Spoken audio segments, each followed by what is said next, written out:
দাসপুরের রাজনৈতিক মহলে ফের চাঞ্চল্যকর মোড়। ভারতীয় জনতা পার্টি ছেড়ে 3 দিন আগে তৃণমূল কংগ্রেসে যোগদান, আর আজ আবার তৃণমূল ছেড়ে বিজেপিতে প্রত্যাবর্তন।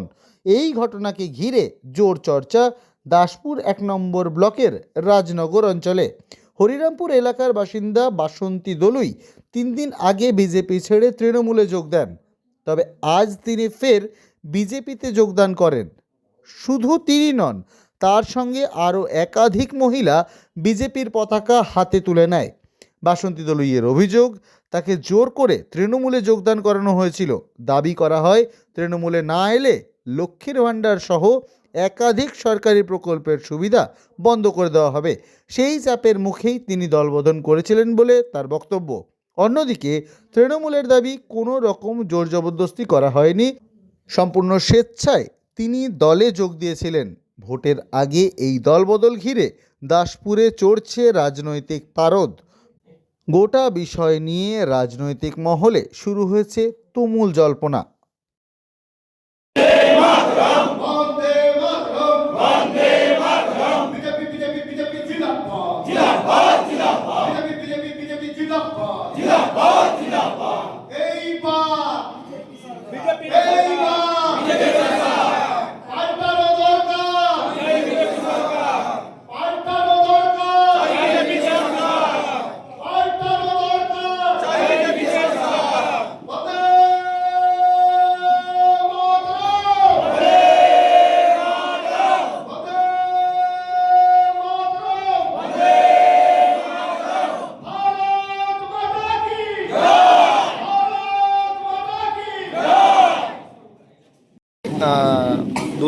গত 2-3 দিন আগেই আপনি তৃণমূলে জয়েন করেছিলেন, আজকে আবার বিজেপিতে কেন? আমি বিজেপিতেই আছি। আমাকে জোরজবস্তি, আমার ছেলেরা কেউ বাড়িতে নেই, আমার বৌমারাও সব বাড়িতে নেই, আমার স্বামী না খাললে খেতে পায়নি। আর জোরজবস্তি আমাকে বসে দাঁড় করিয়ে চোরের মতন করে আমাকে চুরি করে নিয়ে এসে এইভাবে কি বলেছিল তিনি? আমাকে বলছে চলো, কোনো অসুবিধে নেই, সব আছে, তুমি শ্মশান মানে তোমাকে নিয়ে যাবো, শ্মশান মানে বাড়ি দিয়ে যাবো, নিয়ে যেয়ে আমাকে এইরকম করেছে।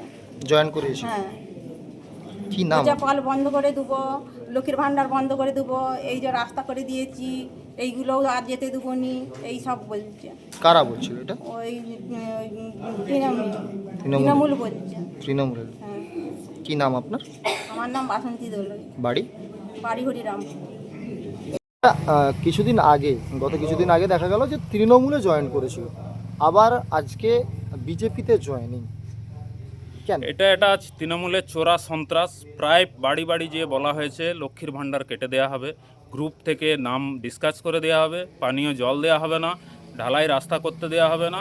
এই জন্যে মহিলারা প্রলোভনে গিয়েছিল। আমি এর মাধ্যমে জানাতে চাই, আমি সক্রিয়, আমার এই পুরো টিম বিজেপি করছে।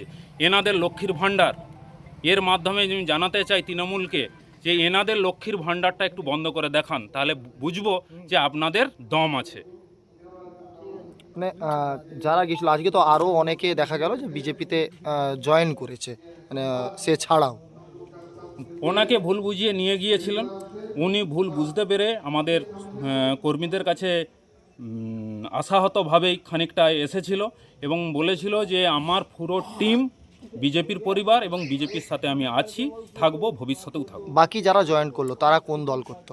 আগে বিগত দিনে তৃণমূল করতো, তারা আবার বিজেপিতে জয়েন করলেন। তারা কি কোনো পদাধিকারী না সমর্থক? না, সমর্থক। তৃণমূলের সমর্থক। তৃণমূলের কতজন জয়েন করেছে? 50 জন, মহিলা পুরুষ মিলিয়ে প্রায় 50 জন। মহিলা পুরুষ মিলিয়ে 50 জনের মতো। আপনার নাম? অমিত ঘোষ। আপনি কি পদে আছেন বিজেপির? আমি বিজেপির যুব সভাপতি। দেখুন, ওনাকে আমরা কিন্তু আহ্বান করিনি।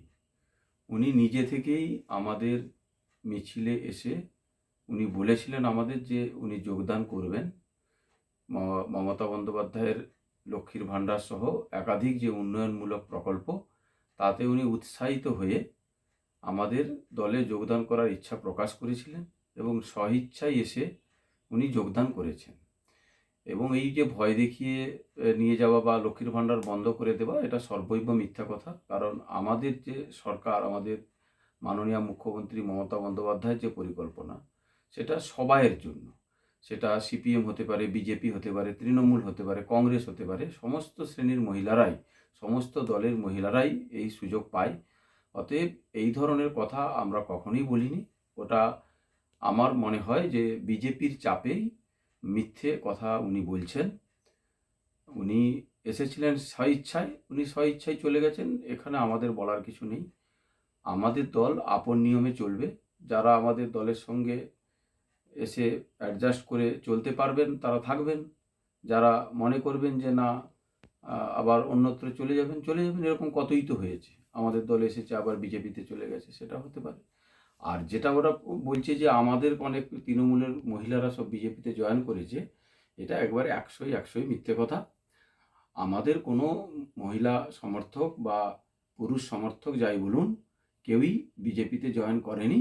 ওটা একটা শো গেম, ওটা মিথ্যে কথা।